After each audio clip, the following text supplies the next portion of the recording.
ان کو عقیدہ سکھانا، صحیح عقیدہ سکھانا کتنا ضروری ہے کہ اللہ کے نبی بچپن میں حضرت عبداللہ ابن عباس کو عقیدے کی بات سکھا رہے ہیں کہ اللہ رب العالمین کو کہ دین کی حمایت کرو، مدد کرو، اللہ تمہاری مدد کرے گا۔ اور ساتھ ہی ساتھ حضرت عبداللہ ابن عباس کو اللہ کے نبی نے یہ بھی سکھلایا، اے عبداللہ ابن عباس یہ بات یاد رکھو، وَاعْلَمْ أَنَّ الْأُمَّةَ لَوِ اجْتَمَعَتْ عَلَىٰ أَن يَنفَعُوكَ بِشَيْءٍ لَمْ يَنفَعُوكَ بِشَيْءٍ إِلَّا قَدْ كَتَبَهُ اللَّهُ لَكَ۔ وَاعْلَمْ أَنَّ الْأُمَّةَ لَوِ اجْتَمَعَتْ عَلَىٰ أَن يَنفَعُوكَ بِشَيْءٍ، جان لو پوری دنیا کے لوگ اگر کسی کو آپ کو نقصان پہنچانا چاہیں، وَاعْلَمْ أَنَّ الْأُمَّةَ لَوِ اجْتَمَعَتْ عَلَىٰ أَن يَنفَعُوكَ بِشَيْءٍ، اگر سارے لوگ مل کر کے آپ کو نفع پہنچانا چاہیں، فائدہ پہنچانا چاہیں، تو اتنا ہی فائدہ پہنچا سکتے ہیں جتنا اللہ تبارک و تعالیٰ نے تقدیر میں لکھا ہے۔ اور یہ بھی یاد رکھو عبداللہ ابن عباس کہ دنیا کے لوگ سارے لوگ اگر مل کر کے تمہیں نقصان پہنچانا چاہیں تو تمہیں نقصان نہیں پہنچا سکتے، لیکن اتنا ہی جتنا اللہ تبارک و تعالیٰ نے تقدیر میں لکھ دیا ہے۔ یہ حضرت عبداللہ ابن عباس کو اللہ کے نبی صلی اللہ علیہ وسلم سکھا رہے ہیں، حضرت عبداللہ ابن عباس کو سکھا رہے ہیں احفظ اللہ یحفظ کا، اللہ کے دین کی حفاظت کرو، اللہ کے دین کی مدد کرو، اللہ تمہاری مدد کرے گا۔ تو ہم اللہ والے ہو جائیں، ہم اللہ کے دین کی مدد کرنے والے ہو جائیں، ہم اللہ کے لیے اپنے آپ کو وقف کر دیں تو انشاءاللہ اللہ تبارک و تعالیٰ کی مدد ضرور آئے گی۔ میرے بھائیوں، پریشانی آتی ہے، مصیبتیں آتی ہیں، تکلیفیں آتی ہیں، آزمائشیں آتی ہیں، ان آزمائشوں میں ہم بہت جلد گھبرا جاتے ہیں، ان آزمائشوں میں ہم بہت جلد گھبرا جاتے ہیں، اور امید کی کرن جو جاگتی رہتی ہے ان آزمائش کے جھیلتے جھیلتے ہم امید کی کرنیں بھی بجھا دیتے ہیں کہ اب اللہ کی مدد نہیں آئے گی، اب اللہ کی نصرت نہیں آئے گی، اب اللہ تبارک و تعالی ہماری مدد نہیں کرے گا۔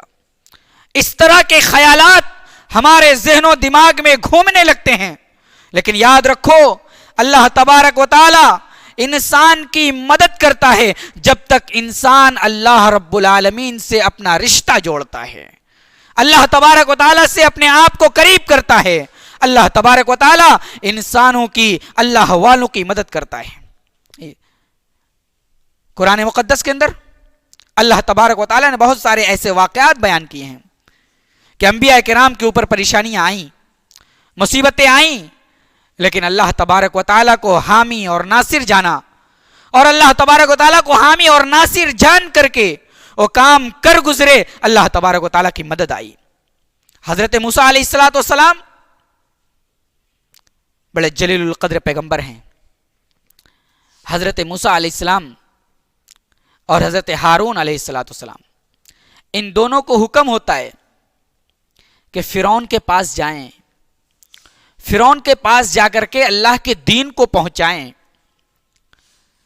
اللہ کے قانون کو پہنچائیں، اللہ کی شریعت کو پہنچائیں۔ اور موسیٰ علیہ السلام اور ہارون علیہ السلام جانتے تھے کہ فرعون جابر اور ظالم بادشاہ ہے، وہ اپنے آپ کو انا ربکم الاعلی کا دعویٰ کرتا ہے، اپنے آپ کو انا ربکم الاعلی کہتا ہے، اور ہماری بات نہیں سنے گا، ہماری بات اس کے پاس، اس کے پلے نہیں پڑے گی، اس کے دل میں نہیں بیٹھے گی۔ لیکن اس کے باوجود اللہ تبارک و تعالیٰ کا حکم ہوتا ہے، اللہ تبارک و تعالیٰ کا آرڈر ہوتا ہے، اے موسیٰ و ہارون جاؤ فرعون کے پاس اور فرعون کو سمجھاؤ۔ موسیٰ اور ہارون کو خوف ہے، موسیٰ ہارون خوف کر رہے ہیں ہم لوگ کیسے جائیں گے وہاں سمجھانے کے لیے، وہ تو ظالم ہے، وہ تو جابر بادشاہ ہے، وہ تو سب کے اوپر ظلم کرتا ہے، وہ تو اپنے آپ کو رب کہتا ہے، اور ہم کسی اور کو رب پہچنوانے جائیں تو ہمارا خاتمہ ہو جائے گا۔ اللہ تبارک و تعالیٰ نے حضرت موسیٰ اور ہارون سے کہا لا تخافا اننی معکما اسمع وارا، اے موسیٰ اور ہارون لا تخافا تم دونوں خوف نہ کرو، تم خوف اور حراست میں نہ ہو، اننی معکما میں تم لوگوں کے ساتھ ہوں، اننی معکما اے موسیٰ اور ہارون ہم تمہارے ساتھ ہیں، تمہارے ساتھ ہیں، تمہاری مدد کریں گے۔ معلوم ہوا جو اللہ والے ہوتے ہیں، اللہ کے برگزیدہ بندے ہوتے ہیں، اللہ رب العالمین ان کی حمایت کرتا ہے، ان کی مدد کرتا ہے، ہر موقع پر ہر لمحہ اللہ رب العالمین ان کی مدد کرتا ہے۔ حضرت موسیٰ اور ہارون کتنی مشکل میں پھنسے ہیں، فرعون کے پاس جا کر کے اللہ کی توحید پہنچانا، ایک اللہ رب العالمین کا تعارف کرانا، جبکہ وہ اپنے آپ کو رب مانتا تھا، اپنے آپ کو جلانے والا مارنے والا کہتا تھا۔ اس رب کے سامنے حقیقی رب کو پہچانوانا ہے، اس رب کے سامنے حقیقی معبود کو پہچانوانا ہے، اس رب کے سامنے حقیقی اللہ کو پہچانوانا ہے۔ کتنے دل اور گردے کی بات ہے، کتنی ہمت کی بات ہے۔ یہ ہمت کون دیتا ہے؟ یہ ہمت کون دیا حضرت موسیٰ اور ہارون کو؟ یہ ہمت دینے والا پروردگار عالم ہے۔ کیوں؟ اس لیے کہ پروردگار عالم کے دین کی مدد کرنے کے لیے یہ دونوں نکلے ہیں، پروردگار عالم کے دین کے راستے میں نکلے ہیں، اور اللہ کہتا ہے ہمارے دین کی مدد کرو گے ہم تمہاری مدد کریں گے۔ اننی معکما، اللہ کہتا ہے ہم تمہارے ساتھ ہیں۔ اور یہی نہیں، حضرت موسیٰ علیہ السلام جب قوم سے بھاگے تھے، قوم کے کسی آدمی نے آ کر کے کہا تھا کہ آپ کے قتل کرنے کی سازش ہو رہی ہے، آپ کو مار ڈالنے کی سازش ہو رہی ہے۔ تو اس مار ڈالنے کی سازش کے خطرے سے نکلنے کے لیے حضرت موسیٰ علیہ السلام نے پلاننگ کی، اور اس کے بعد اپنے شہر سے نکل کر کے مدین آئے۔ حضرت موسیٰ علیہ السلام قوم سے نکلے ہیں، قوم سازش کر رہی ہے موسیٰ کو مارنے کے لیے، آپ کے پیچھے لگی ہوئی ہے، آپ کا تعاقب کر رہی ہے، آپ کو ہر طرف سے گھیرنے کی کوشش کر رہی ہے۔ لیکن حضرت موسیٰ علیہ السلام اللہ کا نام لے کر کے، اللہ کی مدد کا واسطہ لے کر کے اپنے شہر سے نکلتے ہیں، یہاں تک کہ مدین کے ایک کنویں پر آتے ہیں۔ وہاں حضرت شعیب کی 2 بیٹیوں سے ملاقات ہوتی ہے۔ حضرت شعیب کی بیٹیاں اپنے چرواہے کو لے کر کے پانی پلانے کے لیے اس کنویں پر آئی تھی۔ دیکھا حضرت شعیب کی بیٹیاں کہ بھیڑ لگی ہوئی ہے، دونوں کنارے سائیڈ میں کھڑی ہو گئی تاکہ سارے لوگ اپنے اپنے چرواہے کو پلا کر کے فارغ ہو جائیں، تو پھر ہم دونوں جائیں اور اپنے چرواہے کو پلائیں، اپنے جانور کو پلائیں۔ یہ سوچ کر کے کھڑی ہیں، اتنے میں حضرت موسیٰ علیہ السلام پہنچ گئے۔ دیکھا یہ دونوں لڑکیاں کھڑی ہوئی ہیں، چپ چاپ سے پوچھا کیا بات ہے، کیوں یہاں کھڑی ہو؟ ان لوگوں نے کہا ہمارے باپ بوڑھے ہو گئے، ابونا شیخ کبیر، ہمارے باپ تو بوڑھے ہیں، ہمارے باپ اس لائق نہیں ہے کہ اپنے جانور کو لا کر کے پانی پلائیں، ان کو سیراب کریں، ہم ہی دونوں لوگوں کو آنا پڑتا ہے۔ حضرت موسیٰ علیہ السلام نے ان دونوں لڑکیوں نے جو جانور لے کر کے آئے تھے ان کو پانی پلایا، اور اس کے بعد کنارے ہٹ گئے۔ یہ دونوں لڑکیاں حضرت موسیٰ علیہ السلام کے پانی پلانے کے بعد اپنے گھر لوٹی اور شعیب علیہ السلام سے سارا قصہ بیان کیا۔ اختلاف ہے شعیب علیہ السلام تھے یا کوئی اور شعیب تھا، اس میں اختلاف ہے، لیکن مان لیتے ہیں شعیب علیہ السلام ہی۔ تو یہ اپنے باپ شعیب کے پاس پہنچی اور سارا قصہ بیان کیا۔ حضرت شعیب نے کہا جاؤ اس آدمی کو، اس بوڑھے کو بلا کر کے لے آؤ۔ یہ ایک بیٹی شرماتے ہوئے، شرم کرتے ہوئے اپنے گھر سے حضرت موسیٰ علیہ السلام کو بلانے کے لیے نکلی۔ جب ان کے پاس گئی تو کہا کہ میرے بابا نے بلایا ہے، میرے ابو نے بلایا ہے، اور آپ چلیے، آپ کو اس کی اجرت دے دیں گے۔ حضرت موسیٰ علیہ السلام شعیب علیہ السلام کے گھر پہنچے، حضرت شعیب علیہ السلام سے سارا قصہ بیان کیا، اور یہ اللہ کی مدد کا واسطہ لے کر کے نکلے تھے۔ تو حضرت موسیٰ علیہ السلام کو حضرت شعیب علیہ السلام کے گھر میں سکونت ملی، ان کے گھر کے اندر انہیں چین ملا، اور شعیب علیہ السلام نے کہا نجوت من القوم الظالمین، تم